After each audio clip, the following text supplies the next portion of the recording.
Bien, mi nombre es Fernando Chávez, yo soy, en esta breve charla voy a hablar sobre el Virtual DOM, no tanto como para hablar sobre React o Vue, sino el Virtual DOM como concepto en general. Te repito mi nombre, soy Fernando Chávez, yo soy programador full stack en Infocasa, un portal inmobiliario de Uruguay. Me pueden seguir en mis redes sociales, en Twitter, soy @fernético, si quieren. Bueno, vamos a comenzar. Primero, vamos a tocar, para poder explicar qué es Virtual DOM, debemos entender primero qué es el DOM, para empezar, ¿verdad? Entonces, ¿cómo funciona un sitio web? Nosotros navegamos a través de los sitios web por navegadores. Estos navegadores hacen una petición a un servidor y este servidor le responde con un código HTML, aparte de otras cosas. Este código HTML, en principio, no le dice nada al navegador, realmente es solo texto. El navegador es el que se tiene que encargar de transformar esto en algo que nosotros vamos a ver. ¿Cómo lo hace? Lo hace a través de algo llamado motores renderizados. Hay muchos motores renderizados, los dos principales serían WebKit y Gecko, y cada uno tiene sus diferencias y sus peculiaridades, pero vamos a tocar el flujo normal que suelen seguir estos elementos para poder mostrarnos una página. Entonces, lo primero que sucede con este código HTML es que construimos el árbol DOM, de Document Object Model. Esto no es más que una estructura en forma de árbol que es como un mapa de nuestro sitio web. Esto nos sirve luego, en este caso con JavaScript, para poder acceder al DOM y modificar ciertas cosas, porque hoy en día la web no es igual que hace 20 años, ¿no? Hace 20 años era todo estático. Hoy en día tenemos una web muy iterativa, siempre estamos cambiando cosas, mostrando cosas nuevas. Entonces, necesitamos una forma de poder acceder a eso y modificar rápido. Para eso es que sirve este DOM.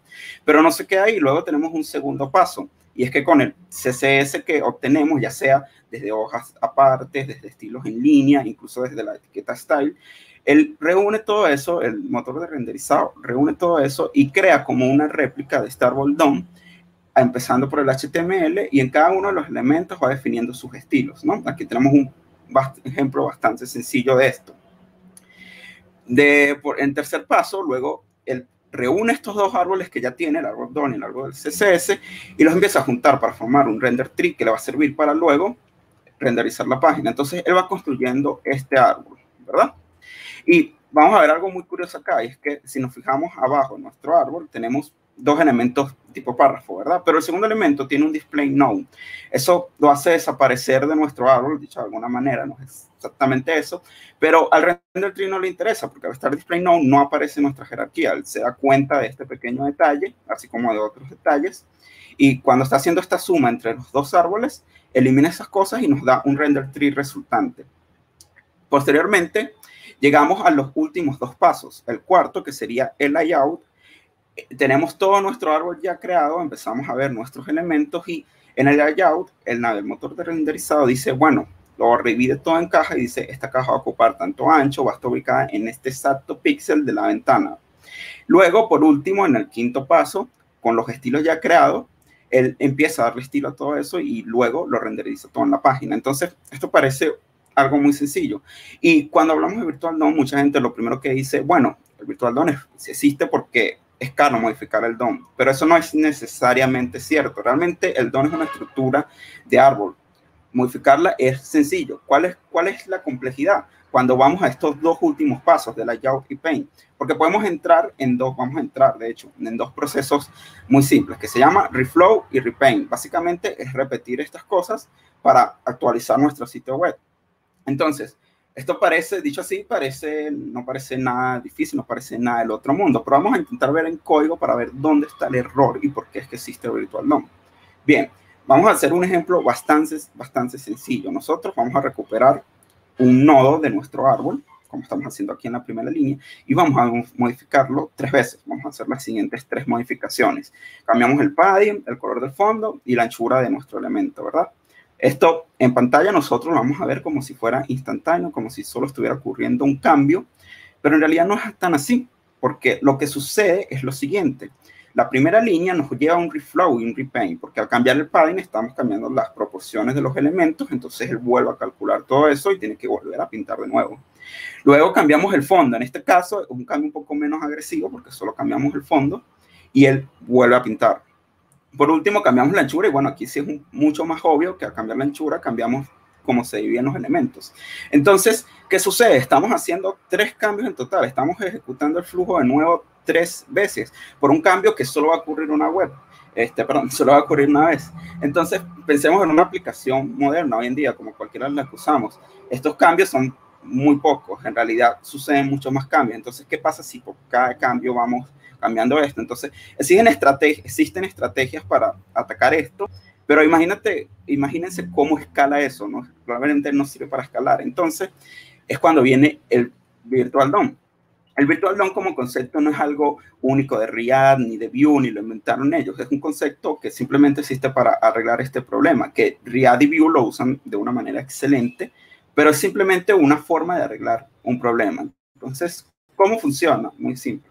Tenemos nuestro DOM real, por decirlo de alguna manera, nuestro DOM real, y creamos una copia virtual. Así de simple como suena, creamos una copia virtual, en este caso en JavaScript, que va a ser un objeto JavaScript que vamos a poder modificar a nuestro antojo. Entonces, ¿cuál es la estrategia con esto? ¿Cuál es la idea? Porque, bien, antes tenía un árbol, ahora tengo 2, entonces realmente estoy ganando algo. Vamos a verlo de la siguiente forma. Para este caso me voy a basar más que nada en Riad para explicar un poco cómo funciona. Tenemos un árbol bastante simple, un elemento con 2 párrafos. Luego, resulta que yo quiero cambiar el segundo párrafo, cambiar el texto a cualquier otra cosa. Riad crea otro árbol nuevo, virtual también, y tiene ahora 2 árboles. Entonces, ahora tengo 3 árboles. Entonces, ¿cuál es la ventaja que estoy ganando? Bien, aquí es donde entra el proceso que realmente hace esto especial. Él compara estos 2 árboles, ¿verdad? Y él se da cuenta de dónde están ocurriendo los cambios con distintos algoritmos que usa para esto. Vamos a hablar un poquito más adelante.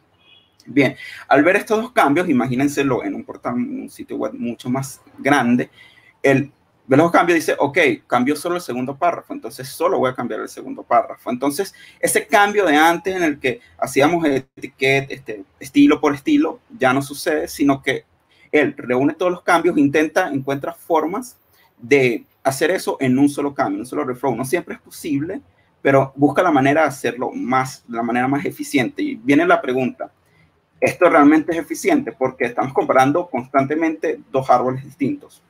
Entonces, comparar 2 árboles no es un problema tan simple como parece. En realidad es un problema de complejidad en el cubo. Entonces, pensemos en un sitio web con 100 nodos, que realmente es muy poco. Un árbol DOM de 100 nodos es poco, ¿verdad?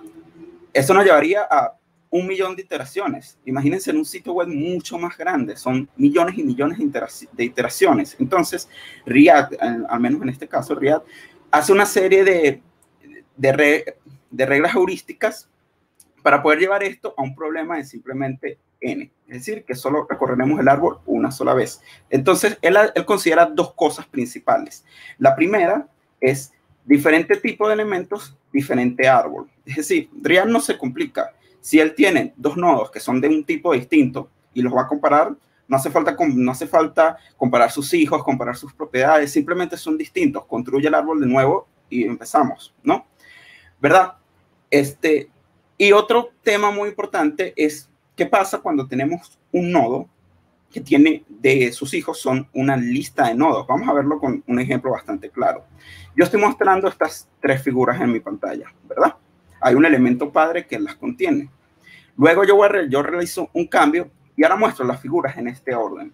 ¿Qué sucedió? Realmente es difícil responder qué sucedió, porque podrían haber sucedido 2 cosas. La primera es que yo podría haber intercambiado las figuras de posición, y la segunda cosa que podría haber sucedido es que yo simplemente eliminé cada figura de su lugar y puse una nueva figura con la forma de la otra figura en ese mismo lugar. Entonces, realmente no es que una forma esté mal y una forma esté bien, son cosas distintas, pero hay que diferenciar, hay que encontrar una forma de diferenciar porque puede ser un problema a la hora de comparar estos árboles. Entonces, vamos a ponerlo más claro aún en donde esto puede ser un problema. Volvemos a nuestras 3 figuras, pero ahora nuestras 2 últimas figuras tienen un input. Este input dice hola y adiós. Ahora, imaginemos que intercambiamos los elementos. Seguimos conservando nuestro input con su texto correcto. Adiós y hola, ¿verdad? Todo está bien. Pero ¿qué pasa si lo vemos de la otra forma que mencionamos antes y en realidad estamos eliminando el elemento y creando uno nuevo? Estamos perdiendo el estado. Entonces, eso podría ser un problema. De nuevo, no hay una forma correcta porque quizás me interesa perder el estado. Pero esto es un problema y React busca una forma de atacarlo. Y aquí es donde entra algo muy famoso que cualquier persona que haya programado con React ha visto alguna vez, el famoso warning de que tienes que agregar una key única y estable. Entonces, ¿por qué sucede esto? Vamos a poner un ejemplo muy claro. Tengo solamente dos figuras. React lo que hace por defecto es simplemente usar el index en el que se está mostrando. En este caso, él usa la key 0 y 1, ¿verdad? Entonces, yo ahora voy a agregar una nueva figura. Y esta figura, como va por index, va a tener la key 2. Entonces, a la hora de él comparar, de que se está haciendo este proceso de comparar los árboles, él va a comparar cada figura del otro árbol con su key correspondiente. Entonces, vamos a ver qué sucede. Él compara la figura key 0 con la figura key 0, se da cuenta que son exactamente lo mismo, así que no hace falta crear un nuevo nodo, no hace falta nada, se deja exactamente igual. Lo mismo con la figura 1 y la 2 simplemente se agrega. Entonces, en ese caso funciona perfecto. Pero, ¿qué sucede si en nuestra lista agregamos un elemento en realidad al comienzo? Y vamos a verlo ahora. Tenemos nuestra lista y agregamos un elemento al comienzo. Los index siguen manteniéndose, pero el orden en el que se muestran las figuras cambió. Entonces, él ahora va a comparar esta figura azul con la figura amarilla, porque son del mismo key, cuando en realidad debería compararlo con la de key 1, ¿verdad? Y en este caso, él va a volver a renderizar, volver a construir todo en los casos de las tres figuras de abajo, cuando en realidad las dos últimas figuras nunca cambiaron. Entonces, por eso debemos tener keys únicas y estables. ¿Por qué? No es una warning que React te da porque sí, porque quiere, te lo da por la forma en la que funciona su algoritmo para comparar cambios en los árboles. Entonces, vamos a ver un ejemplo bastante rápido ya para finalizar. En este caso vamos a usar los nombres de los colores porque es único, porque yo no planeo repetir colores por ahora. Entonces tenemos mi figura azul, mi figura roja. Añado una figura amarilla al comienzo y realizo la comparación. Él sabe que debe comparar azul con azul y rojo con rojo. Se da cuenta de que no cambió nada y simplemente se preocupa de añadir la nueva figura al comienzo. Bien, esta es una forma de cómo funciona React. Si bien es importante destacar que React, a diferencia de Vue, cuando un nodo cambia, él decide cambiar todos sus hijos también. Vue tiene algunas ventajas en ese sentido, realiza algunas optimizaciones y se da cuenta de qué props o estados dependen sus hijos para así realizar comparaciones más eficientes. Pero podemos ver que el Virtual DOM no es más que simplemente una copia de nuestro DOM que vamos a estar cambiando constantemente para después de que yo cambie mi árbol DOM a mi antojo, sin riesgo de que modificara nada, poder llevar esos cambios al DOM real y minimizar la cantidad de reflows que realizamos en nuestro sitio web. Entonces, esto fue una charla bastante breve, solo tenía 10 minutos, entré un poco tarde porque no tenía link, pero creo que sería todo. De nuevo, espero les haya gustado.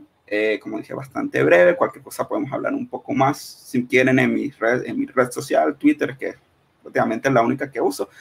Y bueno, eso sería todo. Muchas gracias por prestarme atención.